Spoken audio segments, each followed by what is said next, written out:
Você já ouviu a história de Jonas, o profeta que tentou fugir de Deus, mas acabou no ventre de um grande peixe?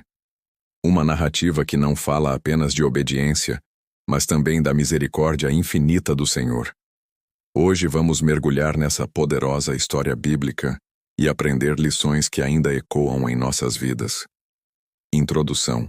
A história do profeta Jonas é uma das mais marcantes da Bíblia, não apenas por seus elementos extraordinários, como a tempestade no mar e o grande peixe, mas principalmente pelas profundas lições espirituais que ela transmite.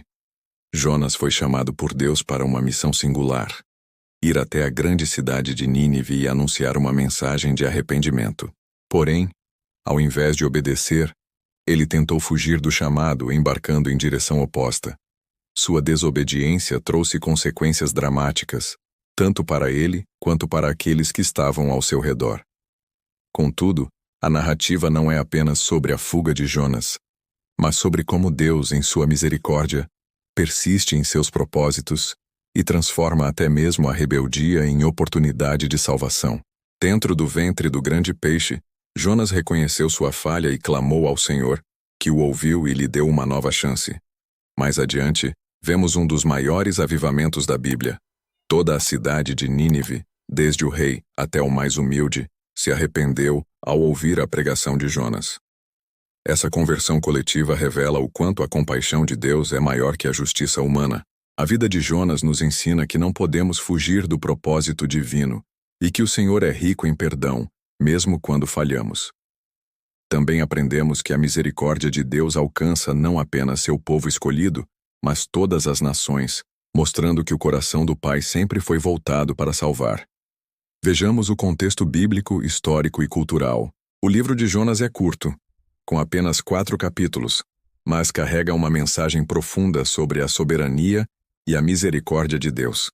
Diferente de outros livros proféticos, que focam em mensagens ao povo de Israel, este traz uma missão voltada a uma nação estrangeira. Nínive, capital do Império Assírio. Nínive era uma cidade poderosa, situada às margens do rio Tigre, atual Iraque, conhecida por sua grandeza, mas também por sua crueldade. Os assírios eram famosos por sua brutalidade em guerras e por seu tratamento desumano aos inimigos. Para os israelitas, eles eram uma ameaça constante e temida. Foi para esse povo que Deus enviou Jonas ordenando-lhe: levanta-te, vai à grande cidade de Nínive e clama contra ela, porque a sua malícia subiu até a minha presença. Jonas 1:2. Culturalmente, a ordem de Deus era chocante. Para um profeta de Israel, anunciar juízo e arrependimento em uma cidade inimiga parecia impensável. Além disso, a própria mensagem revelava algo surpreendente: o desejo de Deus em oferecer arrependimento até mesmo aos povos considerados pagãos e cruéis.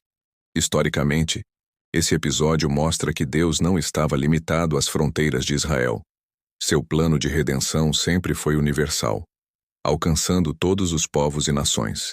Jonas, porém, lutava com sua própria visão limitada, acreditando que a misericórdia divina deveria se restringir ao povo escolhido. O contexto também nos ajuda a entender a relutância de Jonas. Para ele, Nínive não merecia perdão, mas destruição. Sua fuga para Tarsis, provavelmente na Espanha, simbolizava não apenas geograficamente a direção oposta, mas espiritualmente sua tentativa de escapar do coração compassivo de Deus. Assim, a história de Jonas não é apenas sobre a missão a Nínive, mas sobre a transformação interior do próprio profeta, que precisou aprender que os caminhos de Deus são mais altos que os nossos, e que sua graça não tem fronteiras. O chamado de Jonas e sua fuga. O livro de Jonas começa com uma ordem clara do Senhor: levanta-te, vai à grande cidade de Nínive, e clama contra ela, porque a sua malícia subiu até a minha presença. Jonas 1:2. O chamado de Deus não era ambíguo. Jonas sabia exatamente o que deveria fazer: ir até Nínive, capital do Império Assírio, e anunciar o juízo divino. No entanto, ao invés de obedecer, ele decidiu fugir. Jonas desceu até Jope e encontrou um navio que ia para Tarsis, uma região distante no extremo oeste conhecido na época. Seu objetivo era claro: se afastar o máximo possível da missão e da presença do Senhor. Mas quem pode fugir de Deus? A fuga de Jonas revela a luta interior de muitos de nós diante do chamado de Deus. Ele não questionava se a ordem era clara, mas não aceitava o alvo da missão. Para Jonas, Nínive merecia destruição, não perdão. Sua atitude mostrava como o coração humano pode se opor à misericórdia divina quando ela é estendida àqueles que consideramos indignos. Esse ato de desobediência não trouxe paz. Jonas acreditava que escapar para longe resolveria o problema, mas sua fuga o levou a uma jornada de confronto direto com o próprio Deus. Cada passo de sua tentativa de escapar representava uma descida. Desceu a Jope, desceu ao navio, e mais tarde desceria ainda mais profundo, ao ventre do grande peixe. O chamado de Jonas nos lembra que obedecer a Deus nem sempre será fácil ou confortável, mas sempre será o caminho certo. Fugir pode parecer uma solução momentânea, mas nos afasta do propósito divino e nos coloca em caminhos de tempestade. Assim como Jonas, muitas vezes resistimos ao plano de Deus por medo, preconceito ou falta de compreensão. Mas sua vontade sempre prevalece, e ele, em sua graça, nos confronta para que aprendamos a confiar e obedecer. A tempestade e o grande peixe. Enquanto Jonas tentava fugir de Deus, o Senhor enviou uma forte tempestade sobre o mar. O navio em que ele estava foi sacudido de tal forma que parecia prestes a se despedaçar. Os marinheiros, homens experientes e acostumados às águas, ficaram aterrorizados. Cada um clamava ao seu próprio Deus, na tentativa de sobreviver. Jonas, porém, estava dormindo no porão do navio. O capitão o despertou, dizendo: "Que se passa contigo? Levanta-te e clama ao teu Deus. Talvez assim ele se lembre de nós, para que não pereçamos." Jonas 1:6. Os marinheiros lançaram sortes para descobrir quem era o responsável por aquela calamidade. E a sorte caiu sobre Jonas. Então ele confessou que era hebreu, adorador do Deus dos céus, criador do mar e da terra, e que estava fugindo de sua presença. Ao perceberem isso, os marinheiros ficaram ainda mais assustados. Jonas, consciente de sua culpa, disse: "Levantai-me e lançai-me ao mar, e o mar se aquietará, porque eu sei que por minha causa vos sobreveio esta grande tempestade." Jonas 1:12. Os homens a princípio relutaram, tentando remar para voltar à terra, mas a tempestade só aumentava. Então, clamaram ao Senhor pedindo que não fossem responsabilizados pela vida de Jonas e o lançaram ao mar. Imediatamente, o mar se acalmou. Tomados de temor, os marinheiros ofereceram sacrifícios e fizeram votos ao Senhor, mostrando que até mesmo no meio da desobediência de Jonas, Deus se manifestava para alcançar outros. E então, aconteceu o inesperado. Deparou o Senhor um grande peixe, para que tragasse a Jonas. E esteve Jonas 3 dias e 3 noites no ventre do peixe. Jonas 1:17. Essa experiência extraordinária não era apenas um ato de disciplina, mas também de misericórdia. O grande peixe se tornou o instrumento de preservação da vida de Jonas, dando-lhe a oportunidade de refletir, arrepender-se e clamar novamente ao Senhor. A oração de Jonas e sua libertação. Dentro do ventre do grande peixe, Jonas experimentou o ponto mais profundo de sua jornada.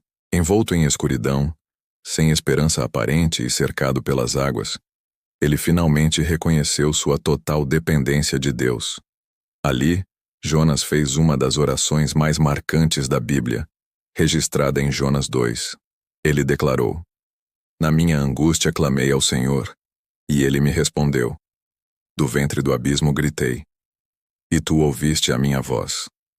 Jonas 2:2. Jonas descreveu a sensação de estar envolto pelas ondas, submerso nas profundezas, como se estivesse prestes a perder a vida. Mas, em meio ao desespero, sua fé foi restaurada.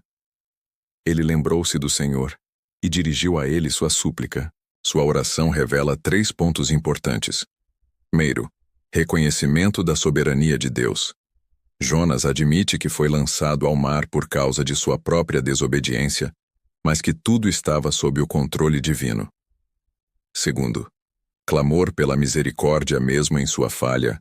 Jonas busca o Senhor confiando que ele é capaz de ouvir e responder. Terceiro, compromisso renovado. Jonas declara: mas eu com voz de agradecimento te oferecerei sacrifícios. O que votei pagarei. Do Senhor vem a salvação. Jonas 2:9. Após essa oração sincera, a resposta de Deus veio. O texto diz: falou, pois, o Senhor ao peixe, e este vomitou a Jonas na terra seca. Jonas 2:10. Esse episódio mostra que Deus não rejeita um coração arrependido. Jonas recebeu uma segunda chance não porque merecia, mas porque a graça de Deus sempre triunfa sobre a falha humana. O ventre do peixe se tornou, paradoxalmente, tanto um lugar de disciplina quanto de livramento. Foi ali que Jonas compreendeu que não havia como fugir do Senhor, e que somente nele estava a verdadeira salvação, a pregação em Nínive e o arrependimento do povo. Depois de sua libertação, o Senhor falou novamente a Jonas: levanta-te, vai à grande cidade de Nínive e proclama contra ela a mensagem que eu te ordeno. Jonas 3:2. Dessa vez, Jonas obedeceu.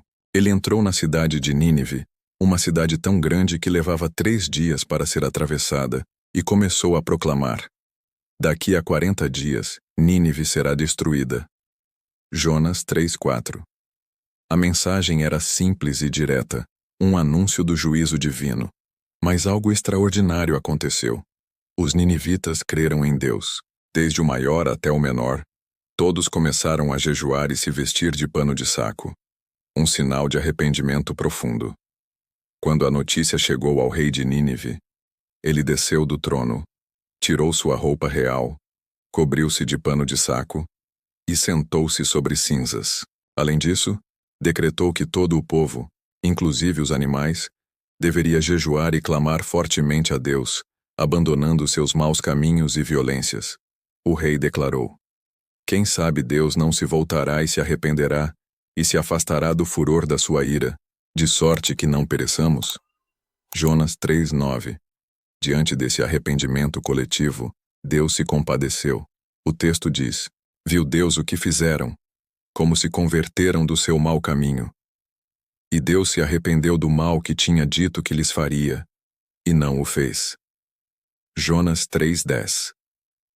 Esse é um dos maiores avivamentos registrados na Bíblia. Uma cidade inteira, conhecida por sua crueldade, humilhando-se diante de Deus e recebendo misericórdia. A pregação de Jonas nos lembra que a palavra de Deus tem poder para transformar corações, mesmo os mais endurecidos. E também nos mostra que o arrependimento sincero move a compaixão divina, trazendo perdão e restauração. A lição de Deus sobre misericórdia. Apesar do grande arrependimento de Nínive e da compaixão de Deus, Jonas não ficou contente. Pelo contrário, ele se indignou profundamente porque o Senhor havia poupado a cidade. Jonas orou dizendo: ah, Senhor, não foi isso que eu disse quando ainda estava em minha terra? Por isso me apressei em fugir para Tarsis, pois eu sabia que tu és Deus clemente e misericordioso, longânimo e grande em benignidade, que te arrependes do mal. Jonas 4:2. Em sua visão limitada, Jonas desejava a destruição dos ninivitas, não a sua salvação. Ele não compreendia que a misericórdia de Deus não se restringia a Israel, mas se estendia a todas as nações. Então, o profeta saiu da cidade e armou uma tenda, esperando ver o que aconteceria. Foi nesse momento que Deus preparou uma planta que cresceu rapidamente e fez sombra sobre Jonas, aliviando seu calor. Jonas se alegrou muito com a planta. Mas no dia seguinte, Deus enviou um verme que feriu a planta, e ela secou. Depois, um vento quente soprou, e o sol castigou a cabeça de Jonas, a ponto dele desfalecer e desejar a morte. Foi então que Deus lhe ensinou a lição final. Tu tiveste compaixão da planta, que não te custou trabalho e que não fizeste crescer. Numa noite nasceu, e numa noite pereceu. E não hei de eu ter compaixão da grande cidade de Nínive, em que há mais de 120.000 pessoas que não sabem discernir entre a mão direita e a esquerda, e também muitos animais? Jonas 4, 10-11. Com essa pergunta, o Senhor revelou a Jonas e a todos nós a profundidade de sua misericórdia. Ele se preocupa não apenas com Israel, mas com todas as nações, e seu amor alcança até aqueles que, aos olhos humanos, parecem indignos de perdão. A lição de Jonas é clara: a misericórdia de Deus é maior do que nosso senso de justiça, e seu amor sempre busca salvar em vez de destruir. Vejamos preciosas lições de vida cristã da história de Jonas. Primeiro, não podemos fugir do chamado de Deus. Jonas tentou escapar, mas descobriu que ninguém pode se esconder da presença do Senhor. Quando Deus nos chama para um propósito, Ele nos capacita e insiste até que seu plano se cumpra. Segundo, a desobediência tem consequências. A fuga de Jonas trouxe tempestade não só para ele, mas também para os marinheiros do navio. Nossa desobediência pode afetar não apenas a nós mesmos, mas também as pessoas ao nosso redor. Terceiro, Deus ouve a oração sincera. Mesmo do ventre do peixe, Jonas clamou, e o Senhor respondeu. Isso nos mostra que não importa a profundidade da nossa queda. Quando clamamos de coração, Deus nos ouve. Quarto, a misericórdia de Deus é ilimitada. Nínive era uma cidade cruel, mas Deus escolheu dar-lhes uma chance de arrependimento. O Senhor não se agrada da destruição, mas da salvação de todos. Quinto, arrependimento genuíno move o coração de Deus. Quando Nínive jejuou, orou e se voltou de seus maus caminhos, Deus os perdoou. O arrependimento verdadeiro gera transformação e livramento. Sexto, o amor de Deus é maior que o nosso senso de justiça. Jonas queria ver juízo, mas Deus escolheu demonstrar misericórdia. Muitas vezes queremos justiça imediata, mas Deus vê além e oferece graça. Sétimo, Deus é Senhor de todas as nações. O livro de Jonas mostra que a salvação não é apenas para um povo, mas para todos os que creem e se arrependem. Seu amor é universal. Conclusão. A história de Jonas é uma poderosa lição sobre obediência, arrependimento e a misericórdia infinita de Deus. Mesmo quando tentamos fugir do chamado divino, Deus nos encontra e nos oferece novas oportunidades para cumprir seu propósito. Jonas nos mostra que a desobediência tem consequências, mas também que o arrependimento genuíno abre caminho para a graça e restauração. O profeta passou 3 dias no ventre do peixe e teve a chance de refletir sobre suas falhas, reconhecendo que a vontade de Deus é sempre perfeita e que não há como escapar do seu plano. A conversão do povo de Nínive revela que Deus deseja salvar, não destruir. Sua compaixão vai além do que conseguimos compreender, alcançando até mesmo aqueles que consideramos indignos. Ele nos ensina que a misericórdia e o amor divino não têm limites, e que cada oportunidade de arrependimento é um presente para restaurar vidas. O livro de Jonas também nos ensina sobre humildade. Mesmo após testemunhar milagres e presenciar a misericórdia de Deus, Jonas ainda lutou com sua própria compreensão do amor divino. Isso nos lembra que a graça de Deus frequentemente nos desafia a expandir nossa visão e nos alinhar ao seu coração compassivo. Em resumo, a trajetória de Jonas nos inspira a obedecer ao chamado de Deus, confiar em sua direção, orar mesmo nas dificuldades e reconhecer que seu amor busca sempre a salvação, não a condenação. É uma história que nos lembra que Deus age para transformar corações, incluindo o nosso, e que sua misericórdia é maior que qualquer erro ou limitação humana. Oração final. Senhor Deus Todo-Poderoso, hoje nos aproximamos de Ti com humildade, lembrando da vida do profeta Jonas e de tudo o que ele nos ensinou sobre obediência, arrependimento e misericórdia. Reconhecemos, Pai, que muitas vezes tentamos fugir do Teu chamado, assim como Jonas tentou escapar de Nínive, buscando caminhos próprios e ignorando Tua vontade. Senhor, perdoa-nos por nossos momentos de desobediência e orgulho. Ajuda-nos a compreender que Teu plano é perfeito mesmo quando não conseguimos enxergar o caminho à nossa frente.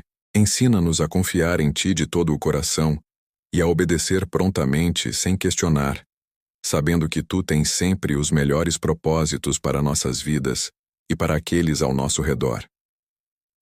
Pai amado, queremos aprender com Jonas que a Tua misericórdia é infinita, que possamos estender perdão aos outros, assim como Tu estendes a nós, mesmo quando os erros parecem grandes ou quando o coração humano resiste à compaixão. Ensina-nos a amar sem limites, a clamar pela salvação de todos e a reconhecer que Teu amor não se restringe a um povo ou a um grupo, mas alcança todas as nações e todas as pessoas. Senhor, fortalece nossa fé para que, mesmo em momentos de tempestade, de incerteza e de dificuldade, possamos clamar a Ti com confiança, assim como Jonas fez do ventre do peixe. Que cada situação difícil seja oportunidade de crescimento espiritual, de aprendizado e de transformação interior. Que nossos corações nunca endureçam, mas estejam sempre abertos ao arrependimento sincero, à oração fervorosa e à obediência ao Teu chamado. Que a história de Jonas nos inspire a buscar Tua presença diariamente, a confiar no Teu poder salvador e a glorificar-Te em todas as circunstâncias. Senhor, coloca em nós a coragem de proclamar Tua palavra, de servir aos outros com amor e de viver com humildade, reconhecendo que a salvação vem de Ti e que Tua misericórdia é a luz que ilumina o nosso caminho. Oramos tudo isso em nome de Teu Filho amado, Jesus Cristo, nosso Senhor e Salvador. Amém. Se essa palavra falou com você, escreve aqui nos comentários. Envie para alguém que precisa agir com sabedoria hoje. Vamos fazer esse vídeo alcançar outras mulheres sábias como você. E se você gosta de conteúdos que fortalecem sua fé, se inscreva no canal. Ecoando Virtudes Bíblicas. EVB. Aqui você vai encontrar palavras como essa. Ministrações que curam a alma. Vamos criar mais vídeos como esse contando histórias lindas sobre as mulheres da Bíblia. Deixa seu like, comenta aqui embaixo e compartilha essa mensagem com quem precisa de uma direção de Deus. Ecoando Virtudes Bíblicas EVB, onde fé e sabedoria se encontram. Nos vemos no próximo vídeo, um lugar onde até as histórias quebradas são reescritas pela graça